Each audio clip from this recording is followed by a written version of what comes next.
अशी ही कांद्याची चटणी आपण वरण भातासोबत तोंडी लावण्यासाठी किंवा बाजरीच्या भाकरीसोबत चपातीसोबत खाऊ शकतो। खूपच भारी लागते। तर तुम्ही सुद्धा ही रेसिपी नक्की ट्राय करा आणि व्हिडिओ पूर्ण बघा। नमस्कार मैत्रिणींनो, स्वागत आहे तुमचं पुष्पा पाटील किचनमध्ये। आज आपल्याला कांद्याची चटणी करायची आहे। चटणीसाठी इथे मी उभा पातळ चिरून कांदा घेतलेला आहे। 3 ते 4 कांदे आहेत, हे थोडे मोठ्या साईजचे। मिरची पावडर घेतलेली 1 चमच, हळद घेतलेली अर्धा चमच, 9-10 लसूणच्या पाकळ्या घेतल्या आहेत थोड्याशा अशा ठेचून, चवीनुसार मीठ, धना पावडर घेतली अर्धा चमच आणि पाव चमच गरम मसाला घेतलेला आहे। दाण्याचं कूट घेतलेलं आहे मी, ते शेंगदाणे भाजून कूट करून घेतलेलं आहे, मोठा 1 चमच आहे। इकडे कढई ठेवली मी गॅसवर तापण्यासाठी। कढई छान तापून गेलेली, आता तेल टाकून घ्यायचं आहे।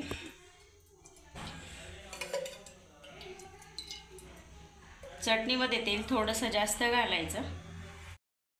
तेल आपलं छान तापून गेलेलं आहे, आता जिरं घालून घेऊ।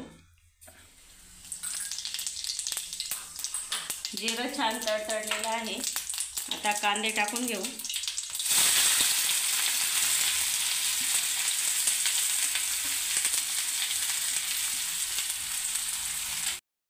कांदा आपल्याला हलकासा मऊ होईपर्यंत, गुलाबी रंग येईपर्यंत हलकासा असा परतवून घ्यायचा आहे।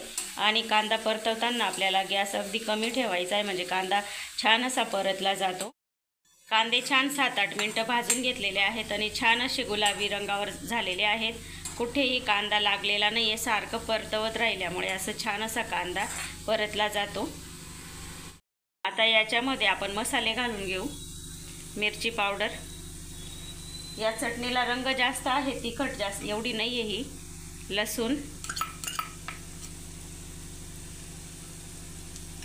धना पावडर, गरम मसाला,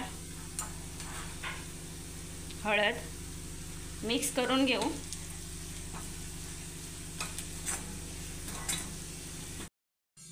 थोडंसं परतवून घेतलं मसाले टाकून। आता आपण मीठ टाकून घेऊ चवीनुसार। मीठ कधी पण शेवटीच टाकायचं, कारण कांदे दिसायला पहिले सुरुवातीला जास्त दिसतात आणि परतवून थोडे होतात, मग थोडे असले तेव्हाच मीठ घालायचं आपण, त्यामुळे अंदाज कळतो आपल्याला मिठाचा। मीठ घालून परतवून घेतलं, आता थोडंसं पाणी घालायचं, अगदी 2-3 चमच।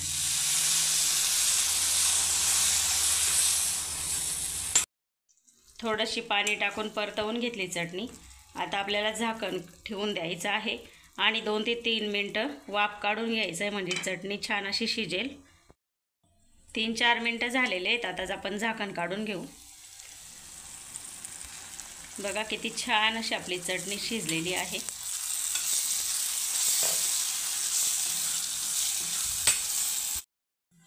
आता आपण दाण्याचं कूट टाकून घेऊ चटणीमध्ये, मिक्स करून घेऊ व्यवस्थित।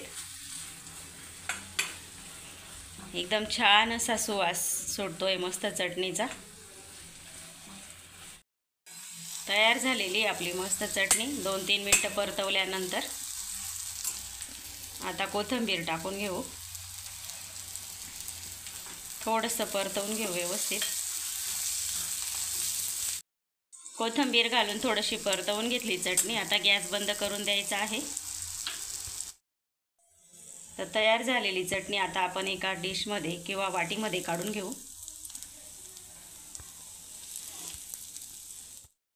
तयार आहे आपली मस्त अशी कांद्याची चटणी। झटपट तयार होते, अजिबात काही वेळ लागत नाही आणि मेन म्हणजे घरच्या साहित्यातच तयार होते। आणि उन्हाळ्यामध्ये अवश्य अशी चटणी करून खायला पाहिजे, पोटाला म्हणजे थंड असते। कांदा स्वतःचा म्हणजे गुणधर्म असतो, त्याचा थंडावा येतो कांद्याचा, तर त्याच्यामुळे कांदा उन्हाळ्यामध्ये अवश्य खाल्ला गेला पाहिजे। कांद्याचे असे उन्हाळ्यामध्ये वेगवेगळे पदार्थ करून खायला पाहिजे, किंवा आपण जे रोजचं जेवण बनवतो त्याच्यामध्ये सुद्धा कांद्याचा वापर जास्त केला ना तर आपल्या शरीरासाठी खूपच चांगला असतो। तर माझी ही रेसिपी तुम्हाला आवडली असेल तर लाईक करा, शेअर करा, सबस्क्राईब करायला विसरू नका।